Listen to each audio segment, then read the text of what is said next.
petite présentation de 3 SCP spécial Noël, hein, une vidéo spéciale Noël comme on est je sais pas quand je vais le poster, soit le 24 ou le 25. Ça dépend si vous considérez le 24 ou le 25 Noël. Vous pouvez bien évidemment dire ce petit débat en commentaire.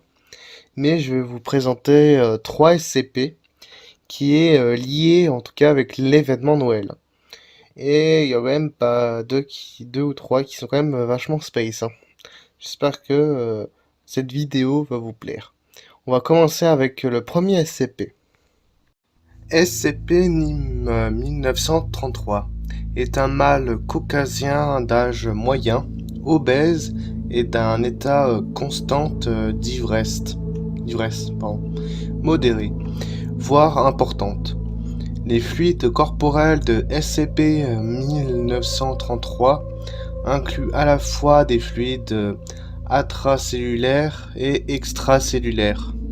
Ont la même composition que les boissons alcoolisées connues sous le nom de crème irlandaise, malgré le fait qu'elles rendent impossible le processus normal des biochimies essentielles à la vie. Cette substance remplit toutes les fonctions des fluides qu'elle remplace dans les tissus de SCP-1933. Les scientifiques de la Fondation ont été incapables de déterminer comment cela est possible. SCP-1933 se nourrit exclusivement de crème, de whisky irlandais, de sucre et d'huile végétale raffinée. Les ingrédients rendant dans la composition de la plupart des crèmes irlandais présents sur le marché. Il préfère enrichir son alimentation avec une petite quantité de divers herbes et aromates, habituellement du café. Mais ces derniers ne sont pas indispensables à sa survie. Il est incapable de digérer quoi que ce soit n'étant pas un ingrédient basique de la crème irlandaise, inclus de la crème irlandaise préparée à l'avance. SCP-1933 va manifester des effets persistants de la malnutrition aiguë si le taux d'alcool dans le sang chute en dessous de 15 à 20%. Les fluides corporels de SCP-1933 sont sans danger pour l'homme si la prise est inférieure à 25 ml en 24 heures.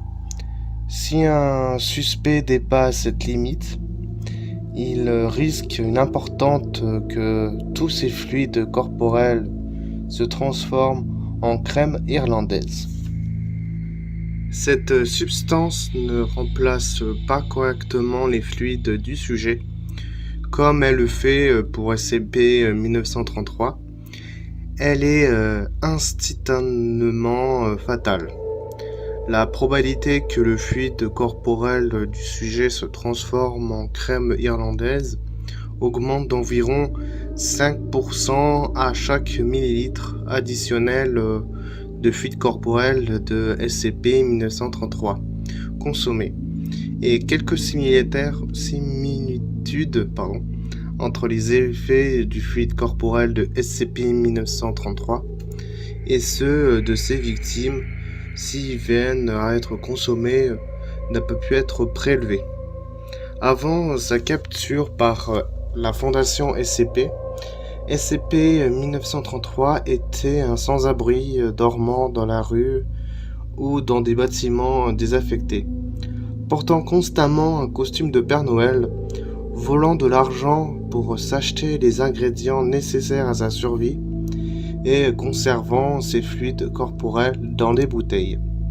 Il tentait de rentrer dans les maisons des gens entre le 24 décembre, veille de Noël, à 23h le 25 décembre, jour de Noël, à 5h, pour y placer des bouteilles grossièrement emballées contenant ces fluides à côté des autres cadeaux, espérant qu'elles seraient déballées et consommées par la suite.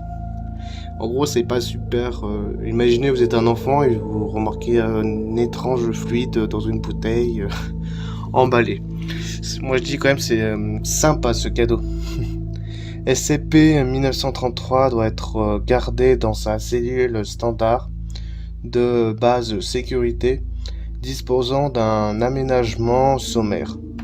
2 litres de whisky irlandais, 500 ml de crème double, ne contenant pas moins de 48 de matière grasse, 25 g de sucre en poudre et 25 ml d'huile de végétale raffinée doivent lui être fournis quotidiennement. SCP-1933 refuse d'avoir une hygiène de vie normale.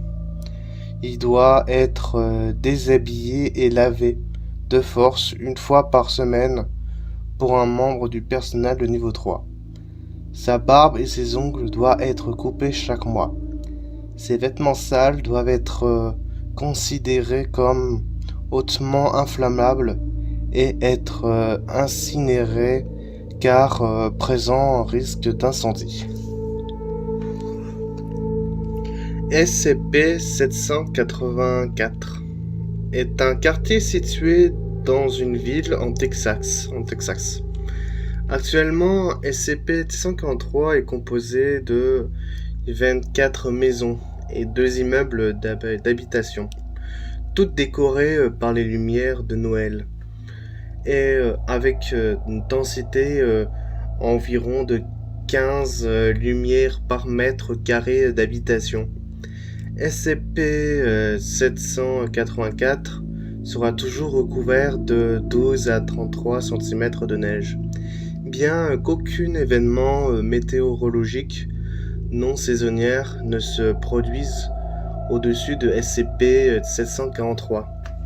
Toutes les maisons de SCP-743 sont occupées par un nombre de variables d'instances de SCP-744-1 et SCP-744-1 est composé en majoritairement d'humains adultes, portant tous des pulls typiques associés à la période de réveillon. Le nombre d'instances uniques de SCP-744-1 à l'intérieur de SCP-744 a été estimé à 300. Les instances de SCP-744-1 n'ont pas été observées s'engager dans une activité de reproductrice. J'ai un peu écorché le mot. Et aucune n'a été vue naître au sein de SCP-744. On ne sait pas comment ils sont venus au monde, quoi. Ceux-ci ont l'air de vieillir normalement, bien que la mort d'aucune instance n'ait été observée par le personnel de la Fondation. Toutes les instances de SCP-784-1 expriment des traits de caractère associés à l'esprit de Noël.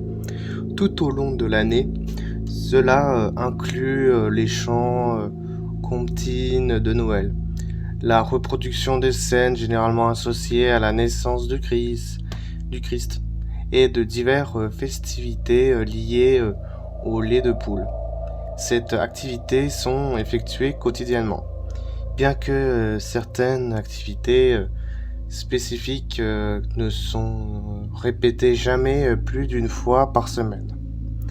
Durant la journée, SCP-744-1 s'engageront dans des activités telles que des échanges de cadeaux et des décorations d'habitation. Les occupations se déroulent après le couchement du soleil, inclut la décoration d'éléments étrangers ainsi que le vandalisme, qui reste généralement dans le thème de la célébration. Un convoi de la Fondation se ravitaille un carburant près de SCP a provoqué une réponse sans précédent de la part de SCP. Jeter des œufs sur plusieurs bâtiments préfabriqués en transit. Transformer un homme, je crois que c'est Humvee. De toute façon, je crois que je vais mettre tous les mots que j'arrive pas à prononcer en montage. En luge. Remplacer une livraison de grenades à fragmentation par des ornements en verre d'apparence similaire. Remplir le réservoir de plusieurs véhicules par du lait de poule. Souder des bois de serre en acier sur 156 casques de sécurité. Toutes les créatures vivant dans SCP-744 n'étant pas perçues comme affichant un esprit de Noël adéquate deviendront la cible de toutes les instances de SCP-784-1, se situant en moins de 4 mètres.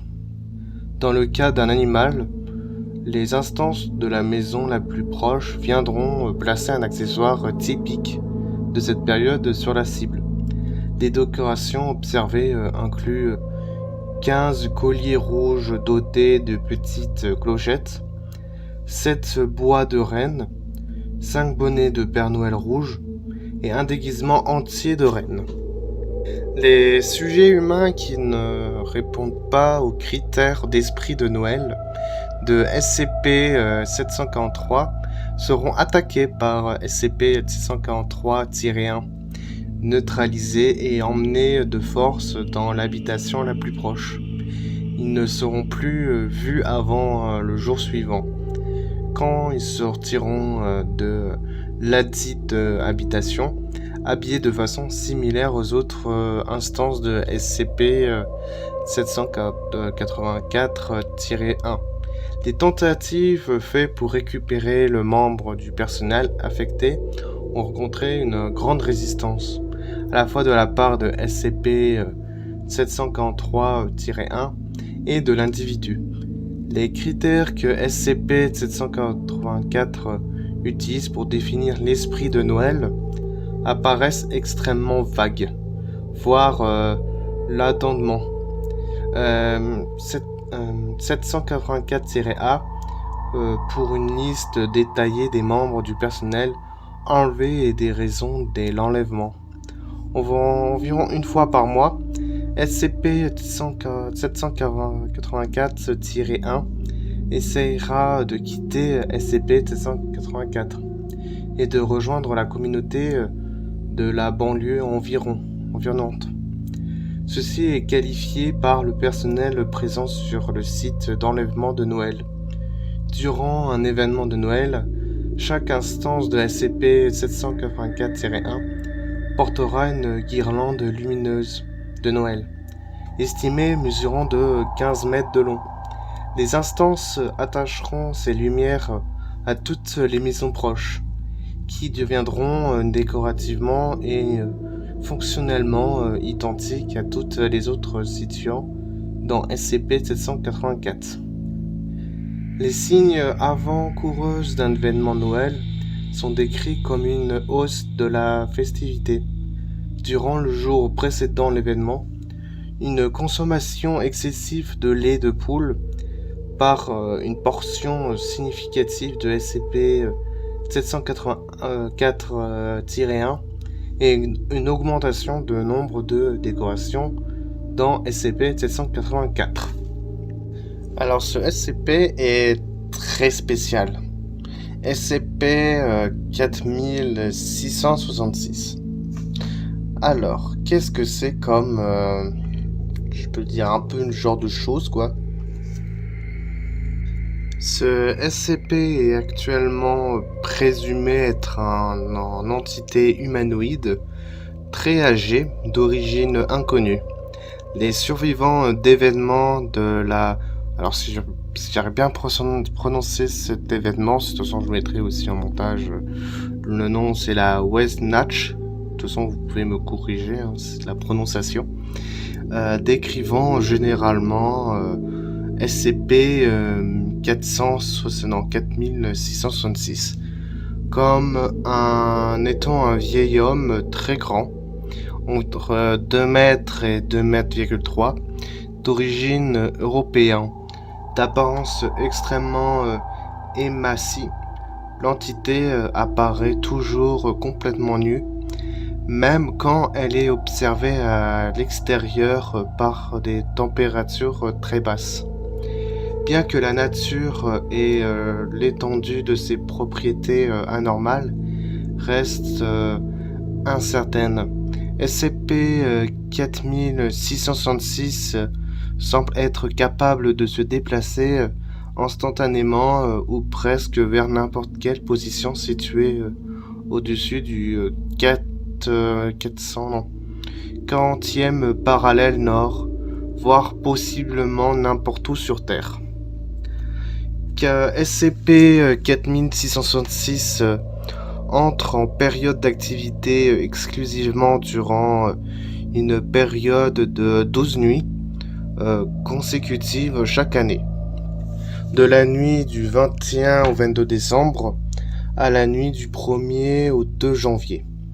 Cette période est connue comme étant la phase active de ce SCP. Durant cette phase, qu'on appelle l'événement Wesnatch, SCP-4666 apparaît à proximité d'habitats situés à un ou plusieurs endroits au nord du 40e parallèle. Dans tous les cas connus d'événements de la Wesnatch, ces habitants partageaient les caractéristiques suivantes. Situé au milieu rural, isolé, domicile d'une famille avec au moins un enfant âgé de moins de 8 ans, et situé dans des zones enneigées pendant les durées de l'événement. Voilà comment normalement l'événement se déroule de la façon suivante. Entre la nuit du 1er au 7, les enfants rapportent voir ce SCP dans les environs de leur habitation. L'entité sera généralement observée en train d'épier celle-ci à distance depuis un champ voisin ou la lisière de la forêt en attendant.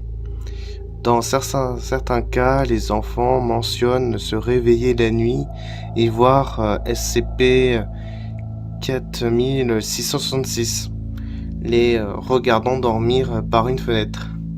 Déjà super l'ambiance, je pense que si j'étais eux, je serais tout de suite flippé. Je rappelle que les enfants ont environ 8 ans ou en dessous. Entre la nuit du 8 au 11, les membres de la famille, inclus les parents, rapportent des bruits de pas venant au toit ou du grenier. Une odeur particulière déplaisante sera également remarquée à l'intérieur de la maison. Aucune cause à ces phénomènes ne sera trouvée. Par conséquent, les parents commenceront souvent à suspecter que leur famille est victime de voyeurisme ou que leur maison soit hantée. Alors, la nuit 12, en cours de la nuit, 2 scénarios peuvent se reproduire. Et franchement, je vous conseille d'être bien tenace en écoutant la suite, parce que c'est vraiment space. Les premiers et les plus communs, lors duquel SCP-4666 tuera tous les membres de la famille, à l'exception de l'enfant âgé de moins de 8 ans. Quel bel trauma déjà pour l'enfant, qui enlèvera SCP-4666 infligera des blessures incapacitant aux membres de la famille pendant leur sommeil, puis le regroupera dans une même pièce de la maison, dans laquelle ils seront tués chacun à la vue des autres. Le mode opératoire varie lors de chaque événement. De plus, la mort sera généralement précédée par des formes de torture, qui semblent avoir des motivations rituelles désolé s'il y a certains mots, je trouve que j'ai du mal à dire. Ritualistiques, Bref, en gros, c'est un truc hyper, hyper dur. Je veux même pas imaginer la place de l'enfant, quoi. Dans le second scénario, qui a eu lieu dans environ 15% des événements, de ces événements-là, répertoriés. SCP-4666 ne fera pas de mal à la famille. Les membres de la famille rapporteront entendre des bruits de pas dans leur habitation, mais aucun signe d'effraction ne sera trouvé. Au matin, les enfants découvriront des cadeaux au pied de leur lit. Celui-ci s'achève être des jouets grossières fabriqués à partir des restes d'enfants humains. C'est déjà super, hein.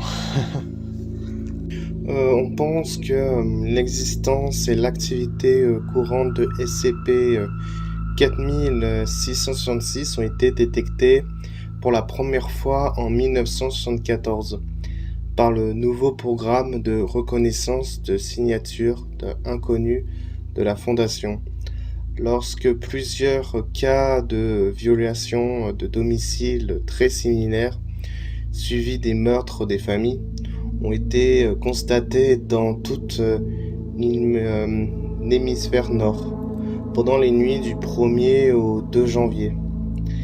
Des recherches poussées dans cette archive civile et des autorités à l'échelle mondiale ont été mises à jour.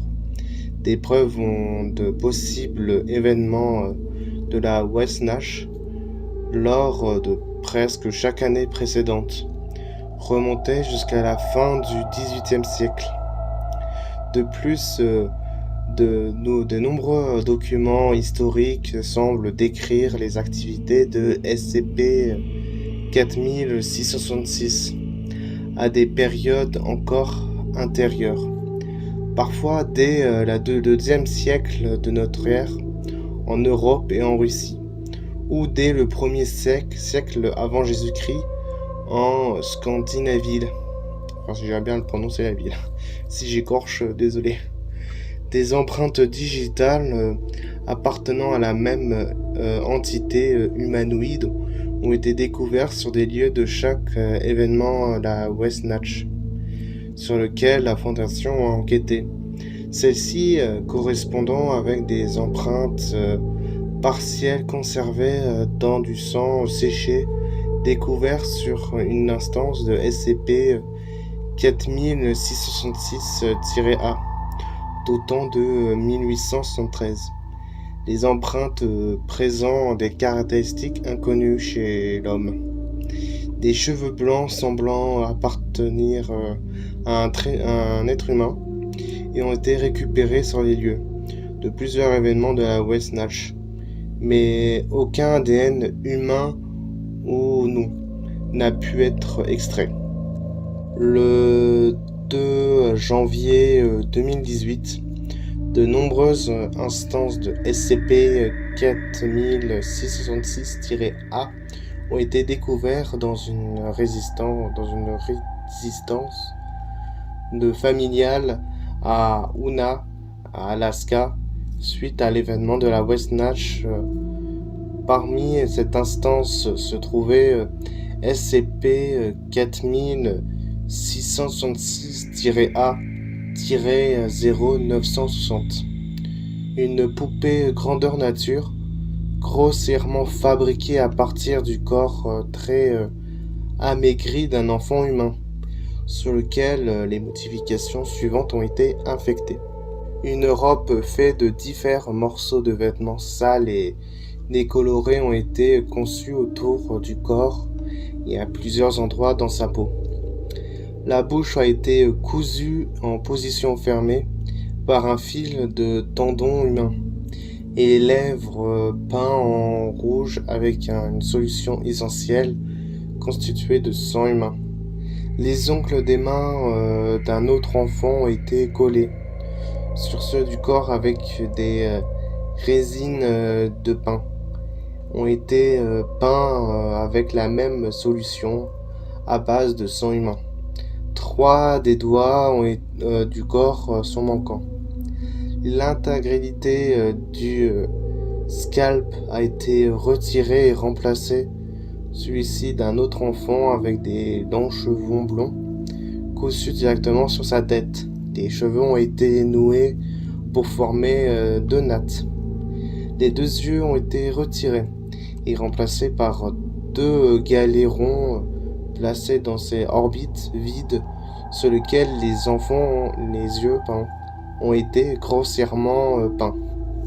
Après examen par la famille, il s'est avéré que l'enfant qui servait de base à la poupée était encore en vie, bien qu'inconsciente.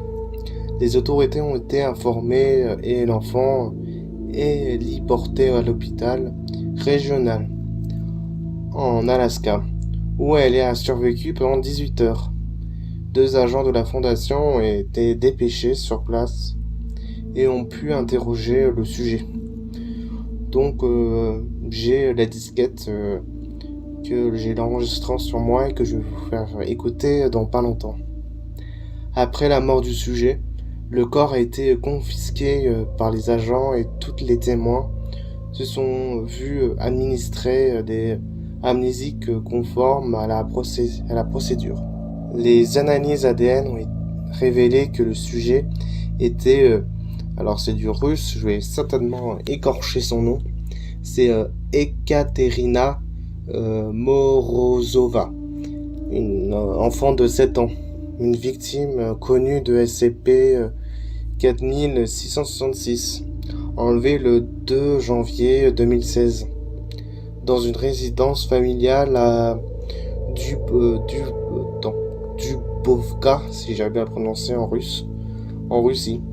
L'autopsie révèle que la fillette a été extrêmement mal nourrie pendant les 2 ans qui ont été suivis à son enlèvement, causé un grave retard de croissance. Elle ne pesait que 15 kg pour 80 cm de haut. Les nombreuses cicatrices et brûlures sont présentes sur sa peau. Elle a subi 2 fractures osseuses qui n'ont pas été réduites et qui ne sont pas guéries correctement. Ses mains étaient très calleuses. La cause de la mort a été attribuée à une défaillance multiviscérale résultant d'une malnutrition grave et continue. Du coup, je vais vous faire écouter l'enregistrement qu'on avait passé avec elle et que c'est quand même quelque chose d'horrible. Bonjour, je suis Anthony. Quel est ton nom? Est-ce que vous allez me ramener à lui? Non, je te le promets. Je suis juste ici pour te poser quelques questions. Je ne veux pas y retourner. Tu n'auras pas à y retourner. Tu es en sécurité maintenant. Peux-tu me dire qu'est-ce qui t'est arrivé? Est-ce que tu te souviens de la nuit où il est venu chez toi? Il a fait du mal à ma maman et papa et Katja et Juliana pendant longtemps et il saignait. Quand il s'est arrêté de crier, il m'a mis dans son sac. Son sac? Il avait un grand sac. Il avait d'autres enfants à l'intérieur. J'ai entendu des gens crier toute la nuit en dehors du sac. À chaque maison, il mettait un autre enfant dans le sac. Et après, il nous a emmenés. Où est-ce qu'il t'a emmené? Sous terre, profondément. Sous terre? Tu veux dire dans une cave? Il n'y a que de la terre et de la boue et de la glace. Des os partout. Tout est froid. Je ne peux pas dormir parce qu'il faisait trop froid. Il y avait beaucoup d'enfants avec toi?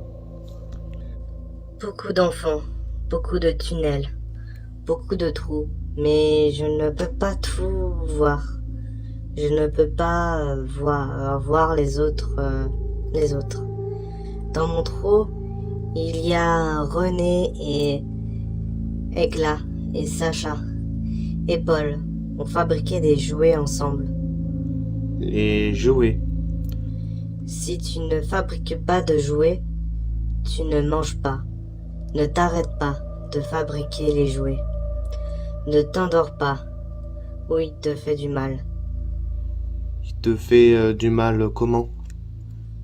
Il te frappe, ou il te brûle, ou il te mord les doigts, ou il te faire cuire sur le feu dans sa salle à manger. Il a mangé Philippe et Sally. Et toi, comment est-ce que tout ça t'est arrivé? C'est lui qui t'a fait ça? C'est René et Egla et Sacha et Paul qui ont fait ça. Ils devaient le faire. Pourquoi? Je suis tombée malade. Quand tu ne peux pas fabriquer les jouets, tu viens le jouer.